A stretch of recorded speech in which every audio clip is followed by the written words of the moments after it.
Someone like to make a motion to return the regular board meeting to public session, please? Mrs. Leatherbarrow, is there a second?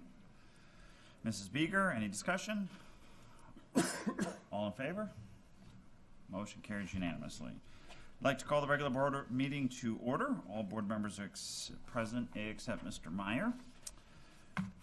Mrs. Leatherbarrow, would you like to lead us in reciting the Pledge of Allegiance, please?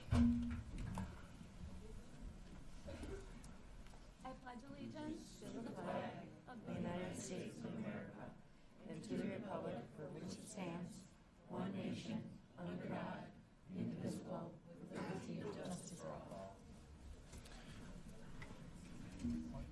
Thank you. Please be advised that in the event of a fire emergency and an evacuation should be necessary, an alarm will sound. Please note all the marked emergency exits and evacuate well away from the building. At this time, we do ask that you please silence all your cell phones or any other electronic devices. Appreciate that, and thank you. Would someone like to make a motion to approve the agenda as amended? Mrs. Beeger, thank you. Second? Dr. McClary, any discussion? All in favor? Motion carries unanimously. Dr. Martzloff, what do we have for recognition this month? Thank you, Mr. LeMay. On Thursday, district residents will vote on a capital project to upgrade our music facilities, a $36.6 million improvement project with zero tax impact. And again, tonight, we are proud to spotlight our outstanding music program, recognizing students who performed at the 2018 All-State Music Conference held recently in Rochester. Here to tell us more and to introduce some of our All-State music students who are here tonight is Mike Russo, our instructional specialist for fine arts and performing arts.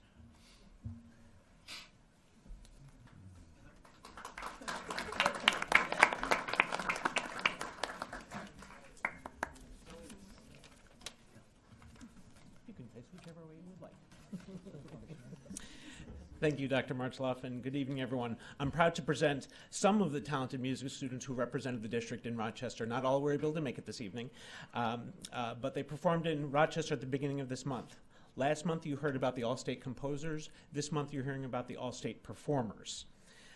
The students rehearsed for 3 days with peers from across New York State and presented concerts at Kodak Hall in the Eastman Theater on the campus of the Eastman School of Music.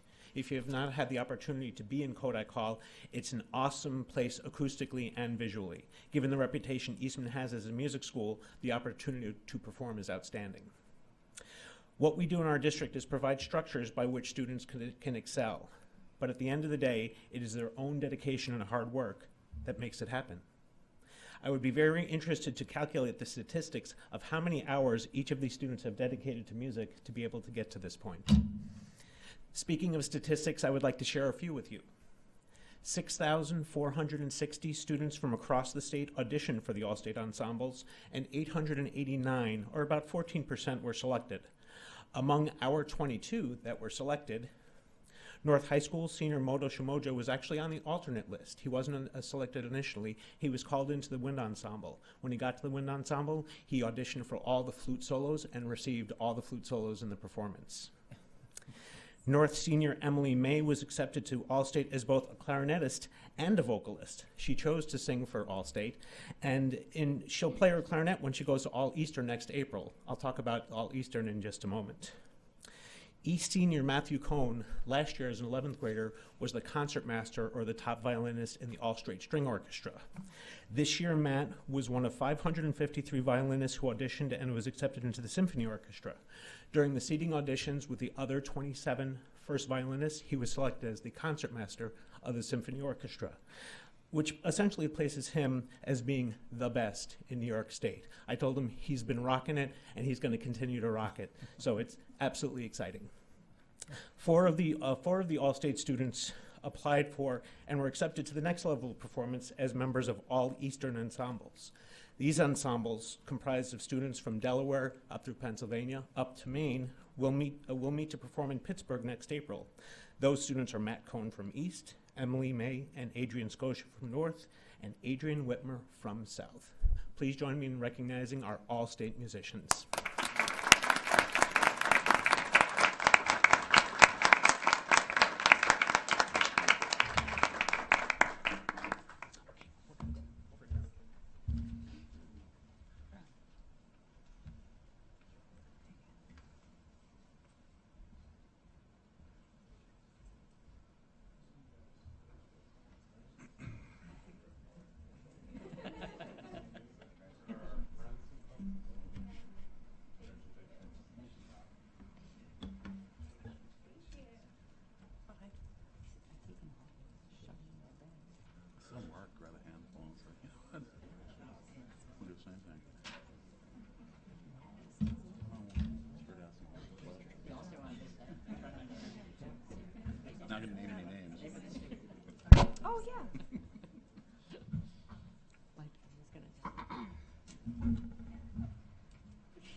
Are there any other board acknowledgements this evening?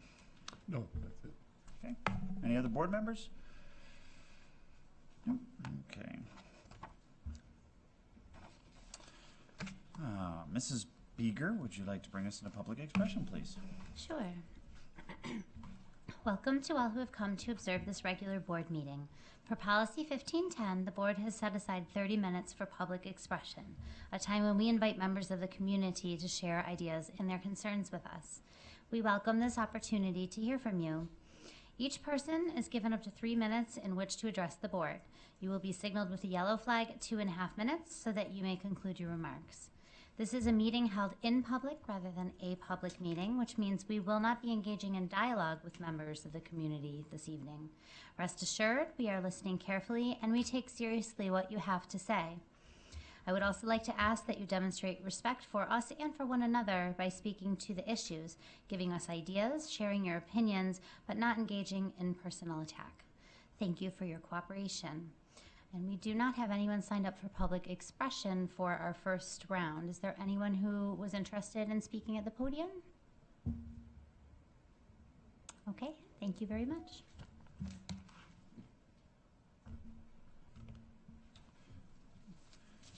Would someone like to make a motion to approve the consent agenda items 7, personnel, 8, business, and 9, special needs and student activities as presented? Mr. Borenstein, is there a second? Mrs. Beeger, or excuse me, Mrs. Leatherbarrow, any discussion? All in favor? Okay, motion carries unanimously. Would someone like to make a motion to approve the minutes of the regular board meeting held on November 13th, 2018? Mrs. Beeger, thank you. Second? Dr. Venator, thank you. Is there any discussion? All in favor? Opposed? Abstentions? Okay, motion carries 7-0-1.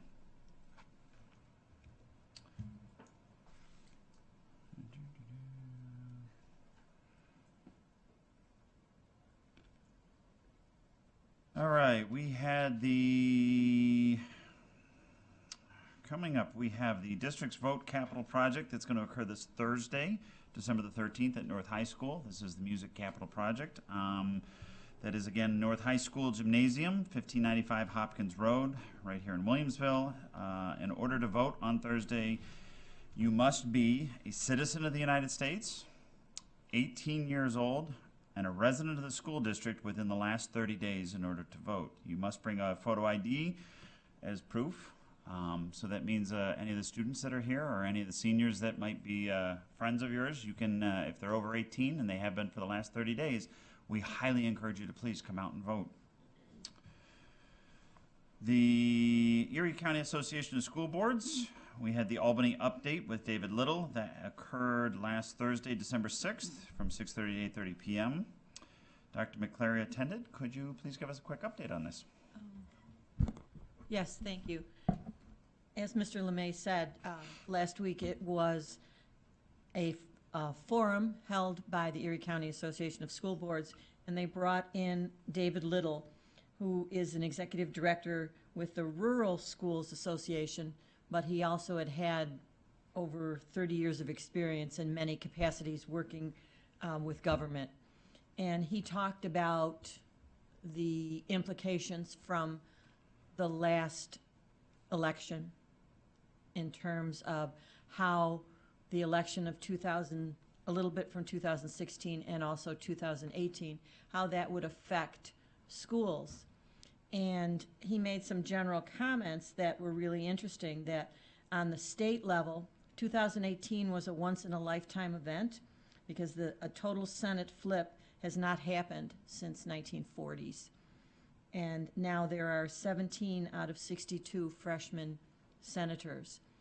What that means is there are now a large enough percentage of new, in quotes, new people on the job. That includes the people who are on their staff, people that work with the senators. And so these people are learning, and it's all new to them. So when it comes to things that the Senate does, that the Congress does, that the governor does, it's going to be a little slower for a while, according to Mr. Little, because these people are all learning new things. There could be certainly an implication for public education in terms of delays, because then the budget might be a little late coming out, and therefore, as a school district, you can't make all your plans right away. And so he was a little bit, not necessarily pessimistic, but I guess realistic, saying that there have not been a lot of cuts and changes, nor does he see a lot of those, but he does see that there will be a learning curve. And I can answer any questions, or I did send a report to the board. Any questions? Great, thank you. The Budget, Finance, and Program Team is meeting on, looks like Thursday, January the 3rd, from 6:30 to 7:30 p.m. room B2B at Erie 1 BOCES. Mr. Mecca, I have you down for attending that. Yep. The legislative event, the next one will be held on Saturday, February the 9th, 2019, here in our district at East High School. Dr. McClary, Mrs. Beeger attended the meeting at East High School, I think earlier this week, last week I believe it was, Yes. to help finalize that. I know we haven't gotten the invites formally on that yet, so I won't ask who would like to attend that. Does anybody else have anything else under the Erie County Association of School Boards to report? Nope. Okay, moving on.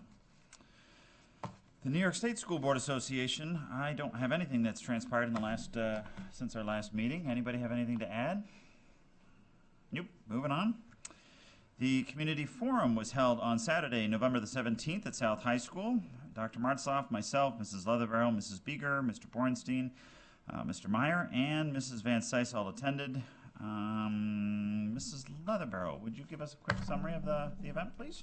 Sure. Thank you, Mr. LeMay. We did have a small turnout at our community forum on November 17th, but small in numbers, but big in conversation. So some of our topics included travel time that students spend on our school buses to and from school. There was discussion of school start times, specifically at the high school level. An update on the food sharing table that was being tried out at a few of our schools. There was talks of concerns of following IEP goals and modifying instruction, and questions from a parent about what types of professional development opportunities are provided to our high school teachers so that they are able to do just that. We talked about offering Mandarin. We talked about working on improving school-to-home communication, and it was noted that the use of the robocall system has been very pleasing by many of our families when needed. We also talked about eliminating requests for parents to spend money to support academic programs that are happening in the school. So not seeing the requests for money throughout the school year now coming from schools. And those are all the topics I had written down. Is there anything that I missed? No. I don't think so. Okay. And our next forum will be on Saturday, April 6th, and that's at North High School. So hope you can join us then. Great. Thank you. We had a school visit on Monday, November the 19th. Myself, Mrs. Leatherbarrow, Mrs. Beeger, and Mr. Bornstein all attended the open house, excuse me, the school visit at Williamsville South. This past Friday, December 7th, Transit Middle was on the docket. We had Mrs. Leatherbarrow, Mrs. Van Cise, and Dr. Venator that attended that. I think also Mr. Meyer did as well. Yep. The next school visit is this Friday, December the 14th, 7 a.m., North High School.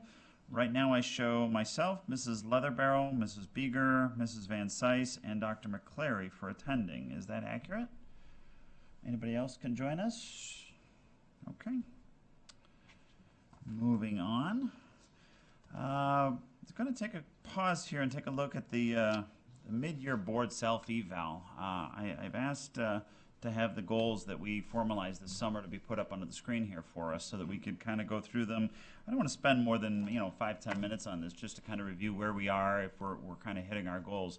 I do want to say on a side note, we are going to be looking come the end of this year to be moving into, and that's the calendar year, our fiscal year, not the calendar year, to be moving into the Super Board eval system, which is part of the super evaluation system that we went into last year.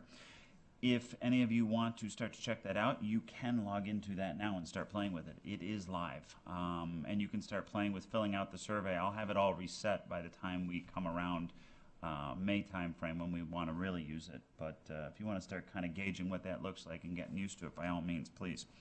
So the board evaluations, the self-evaluation here is just to kind of look at these goals. We had the board, district, and community engagement. I'm not going to read the sub-goal, but we were looking at serving as liaisons and ongoing. We're looking for 100% completion of our liaison reports. I know this is an area that we're improving and working on. Showcase the work of the district. We're identifying at least one group that would be willing to attend a board meeting and give a brief presentation of their group's mission, goals, and activities. Trying to do that 3 times a year. Where are we on that? We've had, I'm trying to think, we've had 1 meet so far? Number 2? I don't think we've had any meet yet. So we need to invite 3 schools here for the next 6 months to come talk to us. Respond to individuals who contact or speak the board. That's, we acknowledge all feedback. Yep, we do that. Hold our 2 community forums. We did have the one last month, and we have another one coming up on April 6th. Visit all the schools and districts. We are completing the reports. We visit them, and we are striving to have a minimum of 3 board members. I don't believe we've dipped below 3 at all. So that's great, and I thank all the board members here for making an effort on that. Invite union leaders to meet with the board committee and the superintendent several times throughout the year. I know informally we've invited them. I'm going to work on drafting a letter with the district clerk that we can actually send out to formally invite them. I know the WTA has taken advantage of this, and as many of you know, we are meeting with them next week. Student wellness. Monitor and review the annual wellness report. Use data to guide decision making. We've been getting that, and we do that, so appreciate that. Ongoing. Student achievement, receive data on instructional programs, student performance, and use data to guide decision makings, analyzing the information received to ensure these instructional programs are leading to improved student performance. I know we've had some discussion around the table on some of this stuff, so this is good. I feel we're meeting this. By the way, anybody stop me at any time. I know I'm kind of blowing through this, but stop me if you question it or if you think we can do better. Remain informed and advocate on issues affecting children, public education, including but not limited to legislative matters, the impact of changes in federal and state laws. I think we've been doing that great. I know we just had a report here at the table on it. I know I sat through a dessert forum with Erie County with Mr. Mecca and Dr. McClary a few months ago. And I know this is... Isn't it true that we're going to be holding the legislative forum here? Breakfast for Erie County, yep, that'll be in February, yep. That meets that goal. Yep. Great.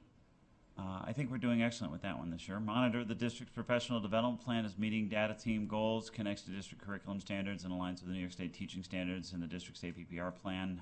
Report presentations by the professional development committee and the data team members. It's an ongoing one, yep. Board efficacy. Transition to searchable digital formats of our meetings. For those of you that have been in the crowd for the last 2 months, you've realized that we've switched over to an electronic form of the agenda called Board Docs. We're working through that, and that's working out very well. We'll be doing, as I already mentioned, future board self-evaluations electronically, and of course the superintendent. So I think we're really hitting this goal fairly well. And I know we're working on a transition plan to get all of the policies put into the board doc system as well to make that easier to search and whatnot. Share all board-related correspondences through email with all board members. Evaluate at the spring board retreat. Schedule board time to monitor and evaluate board goals. January, June, it should probably actually be December and June, but yep. Complete the evaluation and present during public board meetings. So yep, we're working on that, and that's what we're doing tonight is this one. Hold 2 retreats to discuss board operations and or board development, fall and spring. We did hold the one in district office here. The one in the spring for March 30th, I'm in dire hopes that we're going to get 100% participation there, and I know we're in early talks about making this more of an annual goal type setting retreat that we're probably bring in the assistant superintendents and stuff like that to join us on that too. If we got planning to do on that, but that's where I'd like to see that, if at all possible. Transition to more technology efficient programs for evaluations and goal setting activities, new tools like the Super Eval, Google, NISBA. As I mentioned before, we were already doing that with the board self-eval for the end of the year, which will be going forward. Budget development and fiscal oversight, requests that administration provide implications to budget offerings at varying tax rate levels. We're just starting this process. Collaborate with district administration to establish priorities related to the instructional program and facility needs, making budget recommendations to the districts. And again, we are just starting this process here too, so this is going to be ongoing through to the spring. And I believe I just ran through all of that in 7 minutes. Did I miss anything? And did anybody want to comment on anything? Give us an update, disagree, agree? Nope, we're looking good. Okay, great, thank you. We'll move on, and I appreciate that. Dr. Martzloff, I'm going to pass it to you for the community update, please. Thank you, Mr. Lemay. First of all, as you mentioned, Mr. Lemay, we did have a board retreat recently, and I found it very helpful and informative, and it was a great opportunity to have conversations and build teamwork and collaboration amongst everybody that was there. And I want to say thank you to yourself, Mr. Lemay, Mrs. Leatherbarrow, and also Mrs. Carey for all of your work in working to get our retreat facilitator from the New York State School Boards Association. I thought she was excellent, one of our best that we've had, and so hopefully she'll want to come back at some point in the future and work with us again. The legislative breakfast you mentioned on February 9th, that will be held at East High School. I will need to know from the board officially one way or another whether or not any district funds are to be spent to host a legislative breakfast, whether you want to provide the breakfast, whether you want Erie County Association of School Boards to take care of the breakfast, whatever the case may be, I'm fine with. I just want to make sure I know from the board what the board is comfortable with. A reminder that we have our capital project vote this coming Thursday from 7 a.m. to 9 p.m. We hope that people will come out and vote. And then lastly, I just want to wish everyone a happy, healthy, and safe holiday season. So thank you. Thank you, Dr. Martzloff. I was out of town, unfortunately, for the visit with the Erie County Association of School Boards at East High School. So, Mr. Meck, I'm going to grab you here because I know you're leaning away from the table. I apologize. What was the budgetary from them? I thought they were going to include in purchasing breakfast. Were they not? So yeah, I wasn't at the planning meeting, but the last I had heard was that Erie County Association of School Boards was hoping for a donation, not necessarily from us or anything like that, hoping for a donation to keep the cost down. They basically didn't want to spend the money for the breakfast, in essence. Although I think that there was a willingness to do that. Was there any discussion of that at the meeting? Yes. Okay. Dr. McClary, please. Sure. There was a discussion about, the actual breakfast, and there was a discussion about the breakfast, and there was a commitment made by the representative who was at the meeting, from Erie County, who was at the meeting, and said that the Erie County Association would cover the cost of the breakfast. But I agree with Dr. Martzloff that we could have a discussion whether we as a district would be willing, as host, to pay the cost of the food part of the breakfast. Because I don't believe there are any other, like, you don't pay the speakers because the speakers are the legislators. So what's your thought process? What would you like the board to consider? Perhaps paying for the actual food. Do we have a budget in mind, dollar-wise, or? I don't know how many, at this point, until we really found out how many schools were going to send representatives,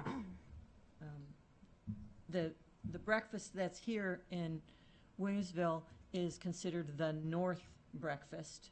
So it would be the school districts that are up in our part of the county. There's a second breakfast being held in the south towns for those legislators and school districts to be able to attend who are in the southern area. So there's 250 seats available, something like that. Yeah, I I didn't would bring my notes. think it's going to be between 100 and 150 people coming to the breakfast at East, and maybe what we just want to think about is this, as Mrs. Carey goes through and looks at different potential providers for breakfast, what the potential cost may be, so the board could have some more specific information by the next meeting to talk about. Yeah. I'll look into that, Dr. Martzloff. If we were to do this, would this come right out of our board funds? Or like, okay, Come out of the board's budget. the board's line? Yep. Okay, that's what I meant. Too soon to know what the times are for this event? 9 to 12, 9 to 12. I believe. Okay, 9 to 12. thank you. Again, they have just started. The Erie County is doing the planning of it. We're coordinating with them and being part of the discussion. Mr. Matursky, do you know how the board's budget's doing? Are we over budget? You're on budget to date, but you've made some transfers to do that. So overall, you're still within your budget, but you have to be careful. Okay, thank you for that. Sure. Yes, Mrs. Beeger. I was under the impression at that planning meeting that Erie County School Board Association was willing to provide the breakfast, but I think, and Jill O'Malley came and worked with us, and she's very knowledgeable, but she's still in the beginning planning stages. So I think it would be more appropriate to discuss, if we're going to contribute, how much it would be looking at the plan next month once it's all shored up, which she thought within the next month we'll really know many more details to see if it's necessary to consider us footing some of that bill, or if that will already be provided, since we're providing the location. Okay. I would agree with Mrs. Beer. I would just like to get a little bit more details and see first if Erie County school boards would be able to provide that. Seeing that we are the hosts, we do already pay our, fee for being part of that. So before I feel that I could commit and say that, I would like to see if it could be funded through them, or if we could just have a partnership, if needed, before completely taking that on, the responsibility from our board. I want to make a suggestion that we do both right at this point, because the next meeting we're going to have to approve it. So I would say, Mrs. Carey, please try and get some cost to it, and then hopefully we'll have some answers from the Erie County Association of School Boards as well before that, and we can make a decision on that in our January meeting, if that's fair to everybody. Okay. Thank you. Would someone like to move to take the November 13th, 2018 motion from the table for a second reading and adoption of the following revised and new policies? Policy 5410, purchasing procurement of goods and services, and new policy 5413, procurement uniform grant guidance for federal awards. Mrs. Beeger, first motion, thank you. Is there a second? Mr. Bornstein, is there any discussion? All in favor? Motion carries unanimously. Would someone like to let me try that again. Would someone like to take a motion for the second reading and adoption of the following revised new policies? 5410, purchasing procurement of goods and services, and new policy 5413, procurement uniform grant guidance for federal awards. Mrs. Van Cise, appreciate it. Is there a second? Mrs. Leatherbarrow, any discussion? All in favor? Motion carries unanimously. Dr. Martzloff, would you like to take us into the staffing projections, please? Thank you, Mr. LeMay. I'd like to say thank you to Dr. McKenna and his team in the Human Resources Department that has taken a look at our staffing at our elementary, middle, and high schools based on our class sizes and what the predictions might be in terms of staffing for the future.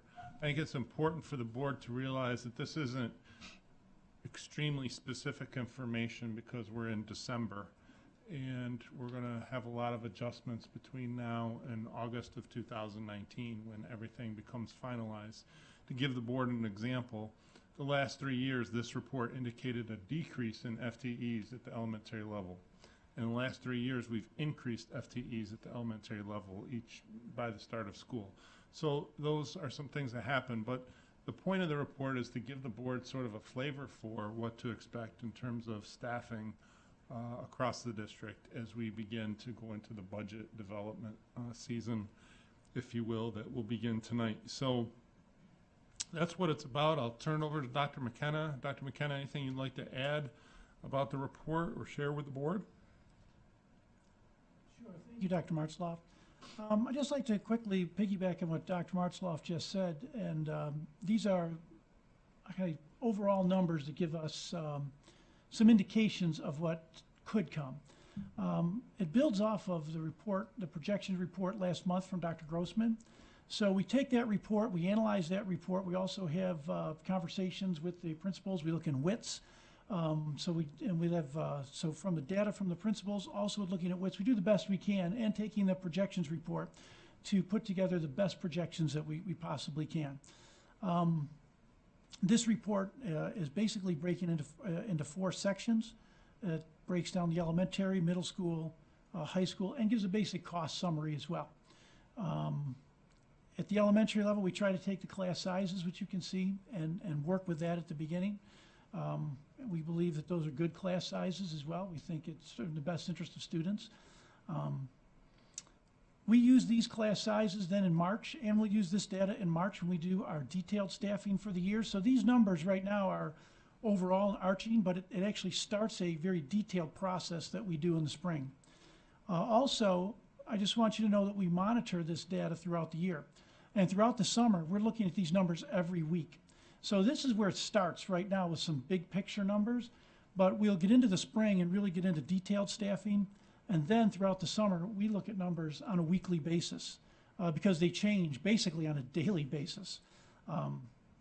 But you can see overall from the data that according to the reports, elementary is to increase by 54 students. That could potentially have us increase staff by 2 FTE, potentially. The middle school, as you can see, is looked at to go down, to decrease by 59 students. And what that would do is that would decrease staff by 2, if we go by these basic numbers. So it'd basically be a wash between elementary and middle school. The high school is slated to increase by 80 students. Again, we said that that's a possibility of an increase of 2 FTE at the high school. So given that overall report, if you look at the final, at the end, it says that there's a possibility that we might have to increase staff by 2 FTEs. So that's the report summary in a nutshell.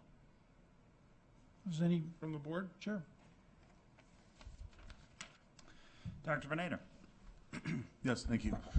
Just going back to the opening comment, and I appreciate the fact that this is an estimate at this point in time, but knowing that for a history of 3 years, we apparently need more FTEs when the following August comes, when it comes to elementary school.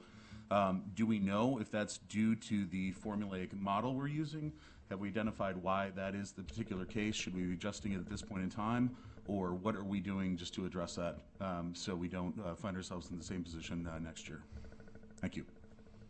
Well, first of all, I guess I'd say as a district leadership team, we're not that concerned with whether or not the report becomes completely accurate or not.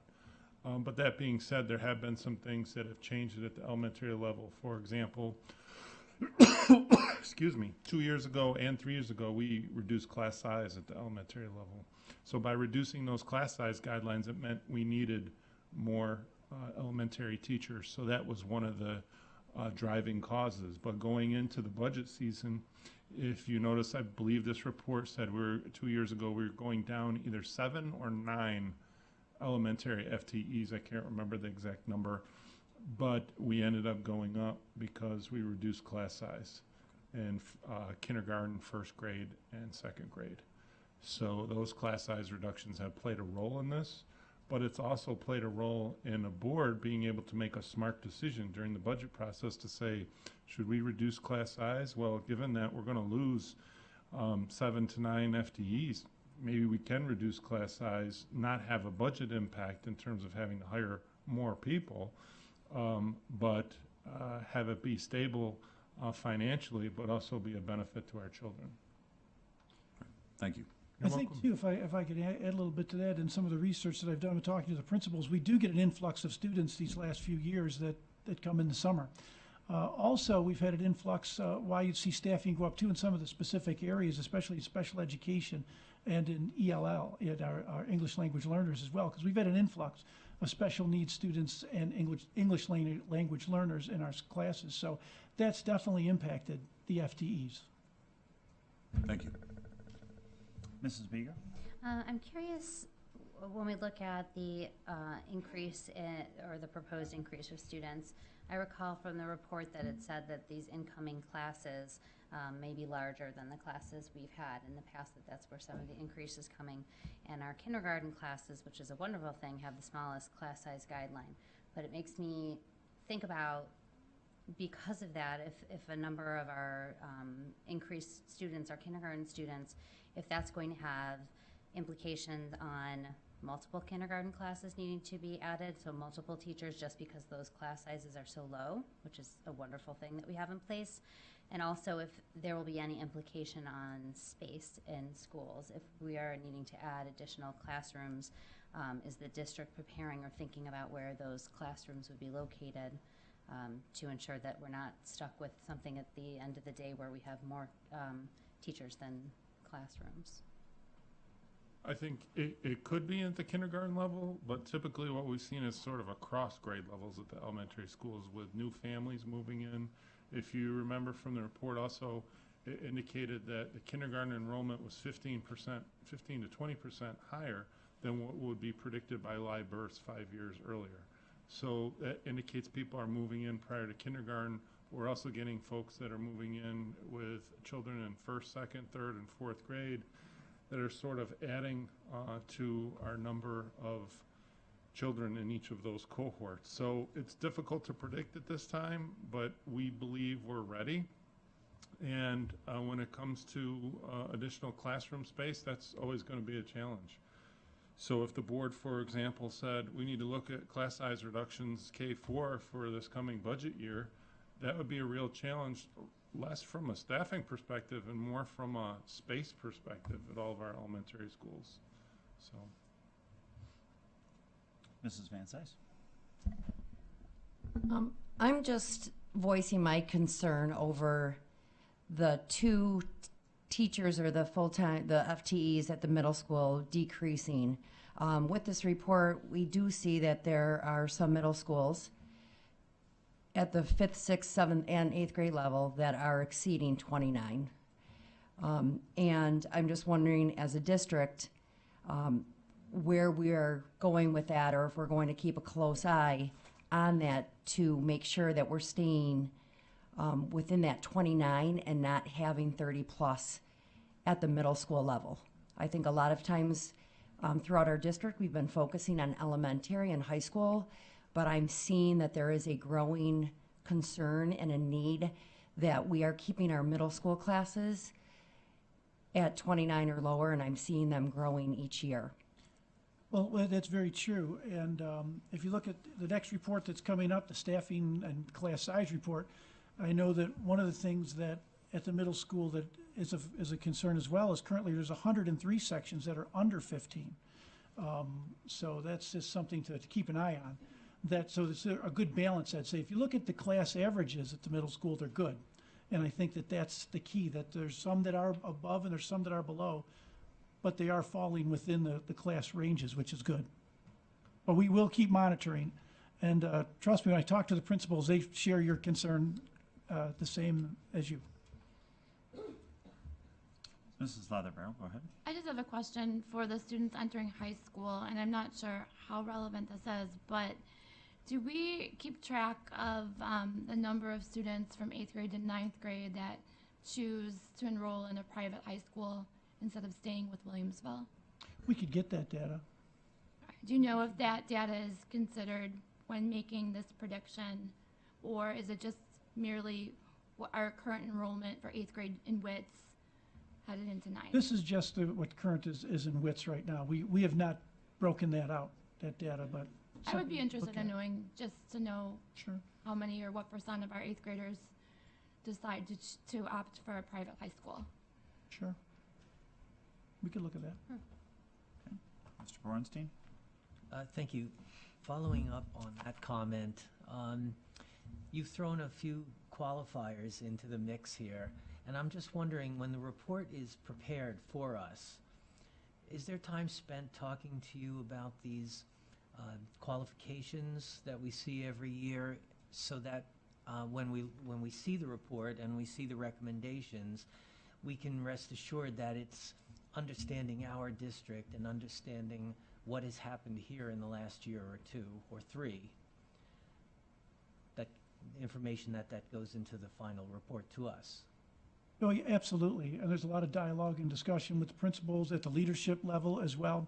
And I can say that making sure that we maintain the Williamsville way of delivering instruction is something that we talk about a lot. And that's why I think when you get at all the offerings that are in the staffing and class size report as well too, we try to make sure that we maintain our programs. We don't want to lose programs. We see that these programs have been very beneficial to our kids. And you look at the unique and programs that we give to students, the SUPA program with Syracuse University, Project Lead the Way with RIT. This district really gives some outstanding programs that we have a lot of dialogue about. And even though sometimes the numbers in some of those classes sometimes look a little bit lower, but they're actually designed to be lower. But I think that they're unique, that make our district very special for our students. Yeah, and that's a great point to make. We should be very proud of that. Yep. And it should be part of the information that is accumulated when these reports are presented to all of us. Absolutely, I agree. Yeah, thank you. Thank you. Any other comments or questions? Okay, thank you both. Moving on to the 2018-2019 Staffing and Class Size Report. I hand it back to you, Dr. Martzloff. Thank you again, Mr. LeMay. I again want to say thank you to Dr. McKenna and his department for compiling this information that looks at class sizes across the district in not only various grade levels, but also different subject areas and different courses that we offer across the district in terms of what our enrollment's like. Are they high? Are they low? Where are they high? Where are they low? And then generate some discussion of why the numbers might be what they are, number one. And number two, does the board wish to make any changes that would potentially alter the numbers that you're seeing in front of you this evening for future years? So happy to open it up at this time to any questions from board members. Mrs. Beeger? I found this report very, very valuable, so thank you very much for breaking this down. It's really interesting to see where student interest is, and particularly in high school for me. It's interesting to note the number of sections that are under 15. What I want to focus on are the sections that are over 30. And it varies from school to school. I'm not so concerned about ensembles like, say, music that are over 30, unless there was a concern coming from music instructors, because I think that just shows there's kids interested in being part of those ensembles. My greatest concern is if there's a section over 30 that's a core class, like I'm noticing a couple geometry classes that the average is over 30. And my question is, at what point does the district look at and consider when there's a class that is over the guidelines in this way, especially if it's a required or a core class, of breaking that apart and adding another section? Oh, we look at it all the time, and when the principals bring it to our attention, and if they feel there's an issue, then what we do is we review it at leadership, and if we feel that if it warrants another teacher, we would provide it. I think it comes down to the buildings letting us know that they feel that there's an issue or problem, and then we would certainly look into it and address it. Okay, so the process is if that concern comes from the building, from teachers, from principals, that comes to the HR department, and then it's addressed in that way. That was the one piece that I found a little concerning, were some of those more difficult, particularly math. Having a high amount of student, I think that would probably make it much harder for the instructors to really meet student needs, especially at high level instruction.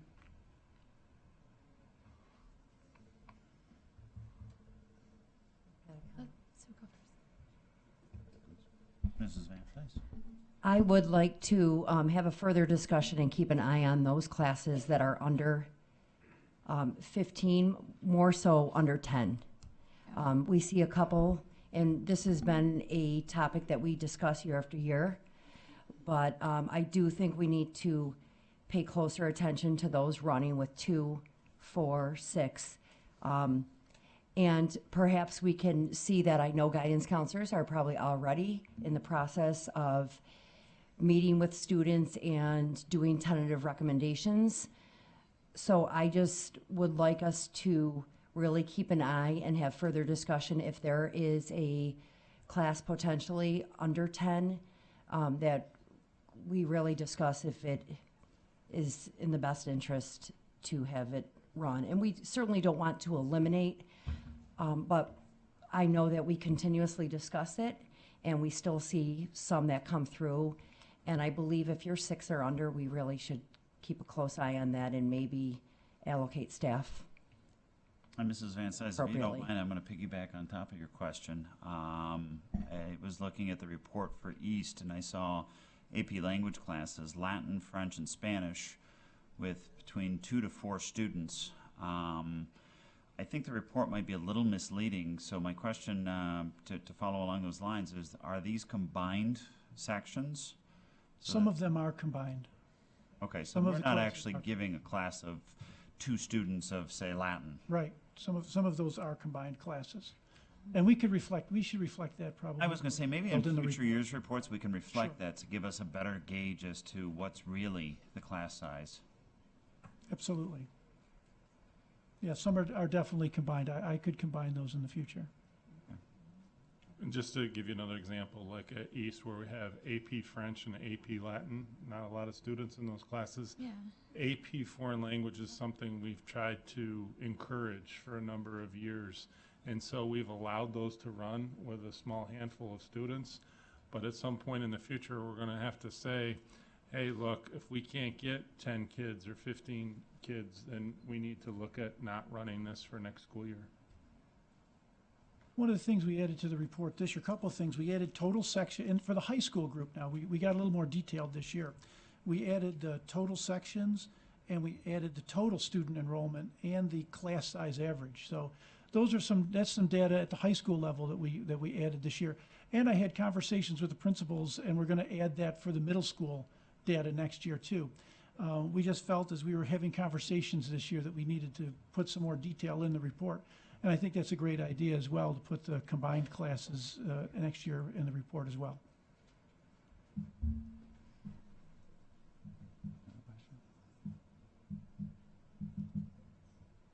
Mrs. Leatherborough.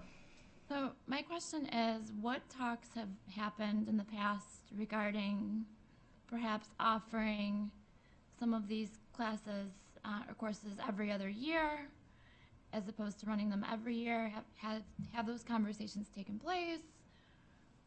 With whom? What has been the results? I think some of these classes are a series of classes too, so they have to run in sequence. So I think that's the reason why some of them can't run every other year, because they work from one year to the next. But that's certainly some questions we can have with some of them. That's not every one of these classes. So certainly we can have conversations about that. We have a number of classes, for example, that are Project Lead the Way courses that we offer at all of our high schools.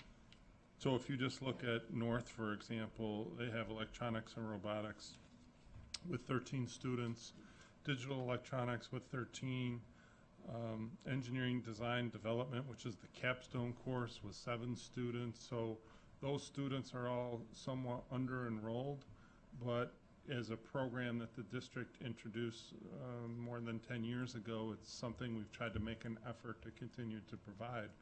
If we want, for example, as we go through the budget process, to say maybe we should look at curtailing this, or perhaps offering certain Project Lead the Way courses every other year, or whatever the case may be, we can certainly implement that for next year based on what the board makes a decision about.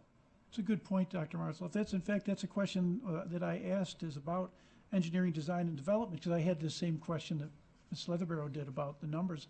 And that's the end of Project Lead the Way. So that's the concluding class. So it's one of those classes that you really don't want kids to go through a whole sequence and then not let them, take it over the goal line. So there's some classes by nature when you really have the conversations, with the principals and you go beyond the numbers, there is some good rationale for why they run with low numbers. Mrs. Beeger. At North, are there already also sections, and maybe I'm missing this in the report, sections of woodworking, energy, and aerospace, some of the things I'm seeing at other schools, those are offered at North as well, correct? That is. I don't know if I'm seeing those numbers. They must not just be low at those schools, like, or high. Those are I think it's just east where it's, Okay, because these are the sections that are over or under fit, so Okay. they must be within the zone. so if they're within the zone, I understand. Thank you very much for clarifying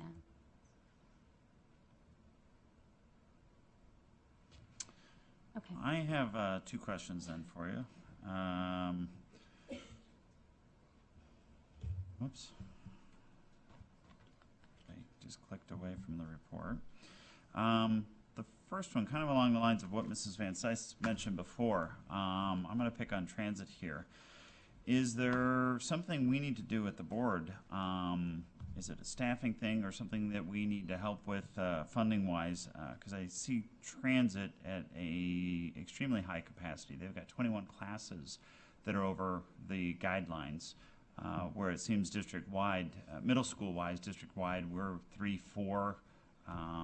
So I mean, we're a great percentage above that. And if I factor out the music classes, we're still 16 classes that are above the guidelines. So is there something we can help from the board? Is additional funding need to be done, or give me suggestions? I think if you look at transit, for example, they have 9 physical education sections that are over guidelines, and they have 9 physical education sections that are under guidelines. So that speaks to the fact that their staffing is appropriate, but the way they're doing their master schedule is creating an imbalance in the number of students assigned to each section of physical education. So you have some maybe first period that are too high and last period are too low, and sort of everything in between. So we'll certainly talk with the principal at Transit Middle School about that. And then the other ones tend to be in music, and there is Spanish. There might be a need there for an additional part-time Spanish teacher in the future. So we will definitely keep that in mind as we go through the staffing process with all of our secondary principals in the spring. But yeah, overall, 21 is a high number, but when you take out music and phys ed, we're in a pretty decent place. Okay. And I want to throw out the idea too. Obviously, this would have to be a budgetary item, I believe, but I mentioned it, I think earlier this year, might have been last year, where I was talking about distance learning maybe in our high schools. Maybe that's something to start to come back around on. With technology getting less and less expensive, perhaps doing, where a teacher rotates between the schools and an aide monitors the other classrooms or something like that, where, we can have projection systems. I'm part of what I do for a living, I build these kind of rooms and stuff like that, so I know the technology has come way down in cost to be able to really facilitate something like this, and that might potentially help offset the dilemma with lower class sizes, or maybe even offering classes that say East or South, may not have the student enrollment for, but these students would still like to attend. So worthy of a discussion. I know there's pros, and I know there's certainly cons to the idea as well. Any other questions, comments, concerns? Okay, thank you. Thank you.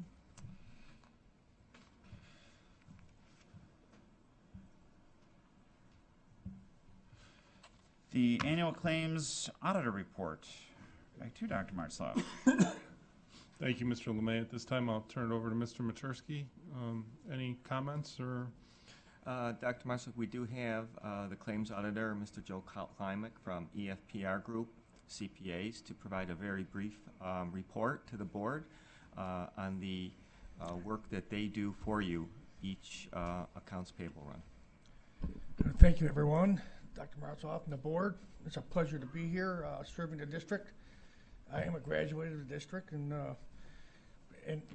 received an excellent education from Williamsville North and Heim Elementary. So, thank you. We are required to speak to the board about our procedures as your internal claims auditors. We have a report here. We look at several different cycles. We authorize payments before they're made. We also review payments, post payments after they're made to make sure they were in accordance with the district's policies and procedures and internal controls, including your solicitation process. During the year, we looked over at 9,439 transactions, and of those, we disallowed 8, which is a 0.008%. And most of those were because the purchase order was paid rather than the invoiced amount. So all those were all corrected, and checks were reissued.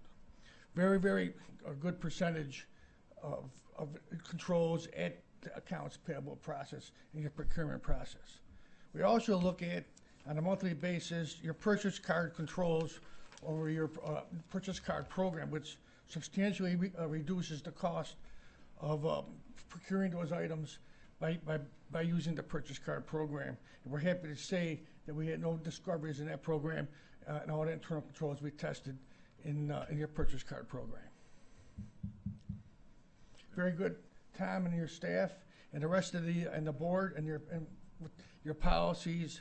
I know you had a new procurement policy made today to comply with the federal regulations, so you're up to stuff on everything here. Thank you. Any questions? Thank you. Yeah. Okay, thanks. Thank you. Thank you. I think that speaks highly to Dr. Martzloff and Mr. Matursky and your entire department. So thank you guys. Keep up the good work. Would someone like to make a motion to approve the property tax settlement and transfer amount for the tax tertiary fund as presented? Mr. Bornstein, thank you, sir. Is there a second? Mrs. Van Cise, is there any discussion? All in favor? Motion carries unanimously.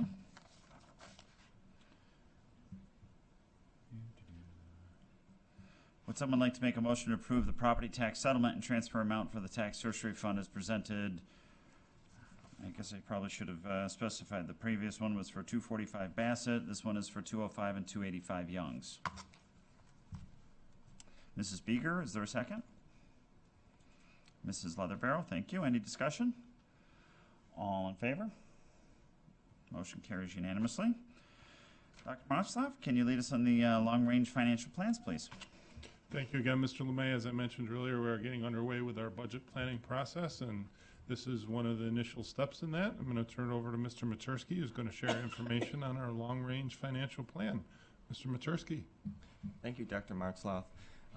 This is a brief summary on the written material that was included in your board packet this evening. I will be reviewing the long-range financial plan as well as the long-range reserve plan. So to begin the process and to review some of the major issues and major items that are part of the long-range financial plan, I've just highlighted the two main categories on expenses as well as revenues, and shared some of the information that's part of the calculations that went into these forecasts. So starting with the revenue side, state aid is budgeted at about 2% each year as an increase. That amount goes to two items. It goes to historical items and where we have been in the recent past. It also goes to the fact that that number, that 2%, is somewhat tied to our tax cap of the CPI rate. So that's the percentage. That can go up and down as we know every year, but that is what is in the forecast. The tax levy is being projected at a 2.25% increase, and again, similar type analysis was done where we looked at historical information, we looked at where we've been, and it's projected to be under the tax cap each year as we have been in the past.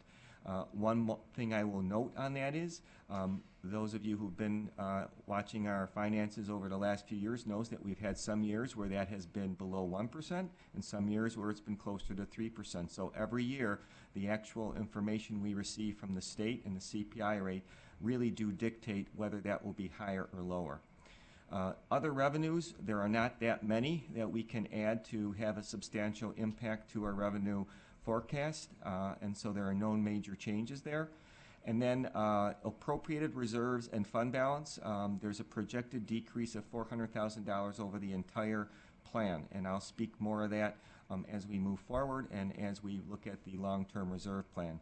And importantly, there are no federal grant changes, so no major funding changes, which if we were to receive them, that would have a negative impact on our budget. On the expenditure side, we have the main areas there are, of course, salary and benefits. You're very much aware of that. Those two categories make up 76% of our total budget, and so as a result, that's where this forecast is concentrated at.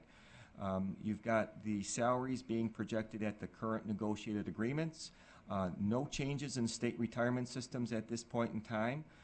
Health insurance is projected at a very moderate 4% growth each year. Social Security payments are projected at $50,000 per year, and school bus transportation at $200,000. That reflects the New York State Education Department's CPI rate increase that they allow for transportation contracts. And so, again, all these items were projected based upon historical information that we have had. So I'm going to now just review some of the major summary aspects of the plan, starting with the revenue forecast. I'm not going to go through all these numbers. You can see that the base year of 2018-19 was projected, and within that year, as our starting point, there were some reallocations done, which I'll speak to as to why that decrease is a little lower than the other years. But the main points I want to address here, and just to show on how this model works, is that when you look at the total revenue items, you're seeing state aid, tax items, and other income to come up with a total revenue number, and then you're seeing our appropriated reserves and our appropriated fund balance to come up with another total. You're then seeing what the increase is each year for your tax levy. That's that 2.25% that I spoke of. And then that provides us with a total revenue budget. And then on both of these spreadsheets, you're seeing what the expenditures were with those assumptions I just reviewed.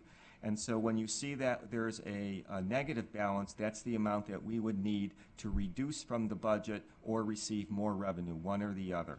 So just to review those numbers, again, rather quickly, the detail is in the report. You can see that there's about a $467,000 decrease or shortfall that we have for this first forecasted year, and then from there it climbs up in that first column up to the 10.2 million, but those are cumulative numbers. So to make it a little more clear, you can go to the bottom of this report and see what the actual budget reductions would be in each year, and that's where you see that as you go through 2020-21 through the final years, it's really about 3 million. So what that represents is really the cost of doing business as we are today.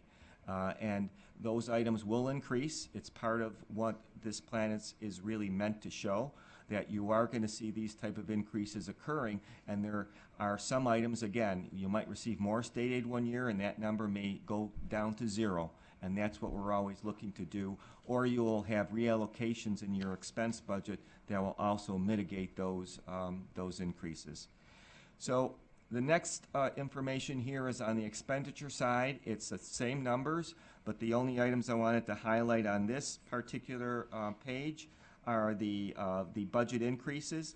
And as you can see, again, with those basic assumptions, without having any of the reductions, you see what the budget increases were, ranging from 1.94% up to 3.35%. And then when you make the reductions that were necessary to balance the budget, it goes down to 1.69 to 1.75. So the key there is, again, just the knowledge of how the budget does grow and the fact that as we move forward, we're always looking to understand what the real impact items are in each budget in the future. So lastly, these items, of course, don't include any new mandates, any new program enhancements, any major increases in health insurance or retirement. So the major forecast facts that I will highlight here are that, as we have seen in the past, the tax cap is essentially what establishes our tax levy amount. State aid is established by the annual state aid discussions. I think this year will be a unique year with the changes in Albany, and many of the things that I am sure you're hearing, we are hearing also, which include that there's now a weighted political assembly and Senate, more downstate than upstate. So it's going to be interesting to see if that plays out and whether upstate school districts will be harmed by the allocation of state aid. Lastly, the New York State's fiscal condition. There's some information I'm going to share in the upcoming slide on that. District initiatives, of course, will impact our budget, what we want to do, the program enhancements. And then, again, economic conditions affect our revenues and our expenses. Salary and benefits, as I mentioned, 76% of our total budget is salary and benefits. And on the revenue side, the tax levy and state aid represent 87% of our total revenue budget.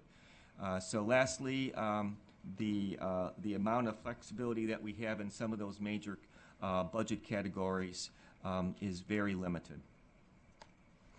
So this chart is meant to just highlight a couple items. One is that when you look at our budget increases and our tax cap, they're pretty much in line. They're very minimal when it comes down to when you look at it on a linear progression. And then when you look at state aid, the linear progression here shows it actually decreasing. And that's due to the 1 year where we actually had about a negative $140,000 decrease in state aid, budgeted state aid. So again, based upon what the state does, that impacts certainly our budget process.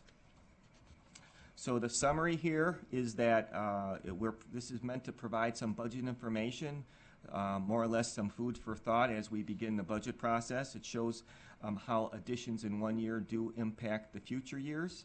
And it discusses the difference between certain types of budget increases. If you add some monies for equipment, those are easily reduced in the future year. However, if you're adding something that's going to be a constant building type item, those what you just have to be aware of when you're setting up your budget increases. And it highlights, of course, the importance of state aid to balance our budgets. As well as the fact that we don't have a whole lot of other revenue choices to add to offset the expense increases. So I mentioned this about the future state aid and about the state budget, and as I was doing the research for the report this year, I came across David Friedfeld statement. He's the director of the state studies at the Citizen Budget Commission. And this is his statement as a result of the current New York State budget when it was approved. So he states that they closed the gap for this year, but by adding money for education, by using settlement funds in order to backfill the general fund, it makes it so that the out-year deficits are going to be larger and also harder to close. He further states, I think the big takeaway is that using short-term revenues or one-time revenues to fill ongoing expenses will make the out years more challenging. So what he's referring to is we had a $4.4 billion state deficit for this current year that we're now in that was filled by these type of items. So again, what happens at the state level will definitely affect us at our school district budget level. So lastly, I just want to talk on two types of items that do impact the regular budget process also, which is our long-range reserve plan. And what I'm presenting here are what the total balances are projected to go to on these reserves, as well as what the appropriated reserve amounts and fund balance amounts will do in the future in our budget. So you can see that for these reserves, I'm projecting that we're going to reduce them by about $4.8 million, or 11.83%. The reason for those reductions are twofold.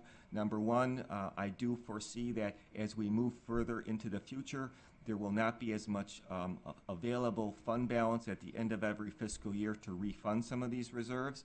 And secondly, I do believe that the funding levels that are required per our external reports and the reports we do to justify the reserves are also showing that we're having a little ability to reduce the overall balances. So when we then look at what we're doing on the appropriation side, you can see that some of these reserves we're looking to reduce the appropriation, and that goes hand in hand with the fact that when you're reducing the amount of your total reserve value, you want to have a reduction in your appropriation amount. So that's going down projected here by $400,000 or 4%. So the last items here when it comes to the long-range reserve planning is that we need to be aware that certainly some of our reserves are required. We are self-funded for workers' comp, for unemployment. Those are items that we want to make sure that we carry the reasonable balance and that we are always maintaining those balances even if the total appropriation amount is going down. And therein lies the other items where awareness of diminishing balances in reserve funds, reviewing how these items are affected and impacting the long-term revenues that are appropriated in our budgets. And again, lastly, awareness to need for the budget surpluses, as I said, to fund the reserves that we do require to substantiate those self-funded areas. So in concluding here, I think some of these items are what we know. Our budgeting goal is always that when our revenue increases are equal to our expense increases, we also have a budget stabilization, and therefore, if you have lower revenues, it's usually going to lead to the need to have larger expense reductions. Our long-range financial goal, I would say, would be to maintain our educational programs by always looking to implement sustainable budgets. And our reserve plan goal is to strategically implement fund balance reserve appropriations in the revenue budget and thereby reduce reliance on them in future budgets.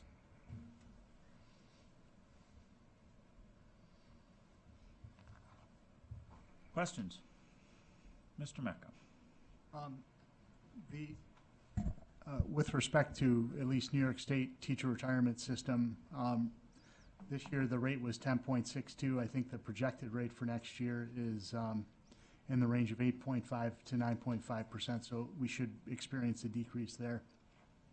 Not sure how that plays out with the employee retirement system or other state systems.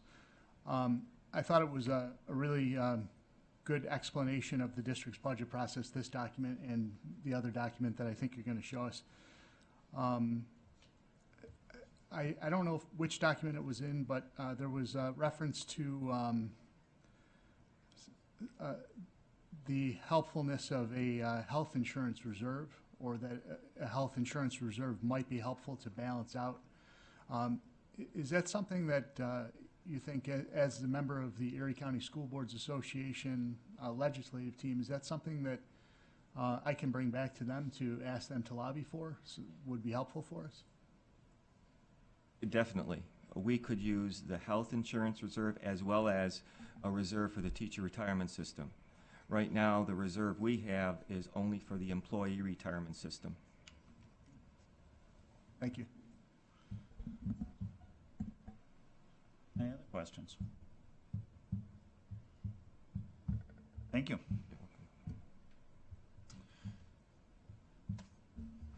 If you have any liaison or conference reports, please make sure you get them into Mrs. Carey through WITS as soon as possible. Let the board know if anybody is unable to attend any meetings that are coming up, so we can get some coverage for you, if you would, please. Does anybody need any coverage? Are we all set for the coming month? Okay. Are there any legislative matters that anyone would like to discuss?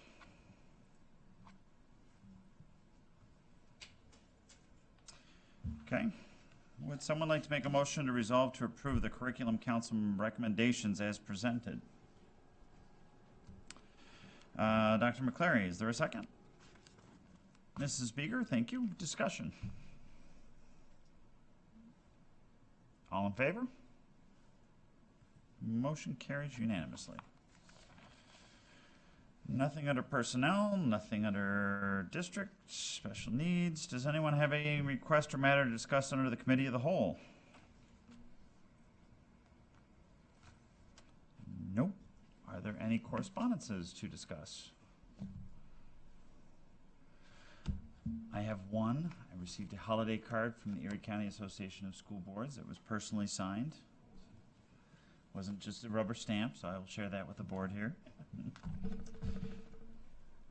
We will now conduct our second public expression with the same rules outlined from our first public expression. Anyone wishing to address the board should go to the podium and sign in, please, at this time.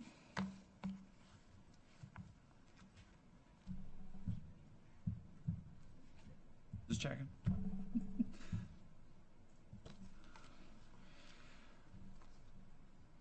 Okay, would someone like to make a motion to approve Phil Meyer to join executive session via conference call from the Trump International Hotel located at 1100 Pennsylvania Avenue, Northwest, Washington, D.C. 20004?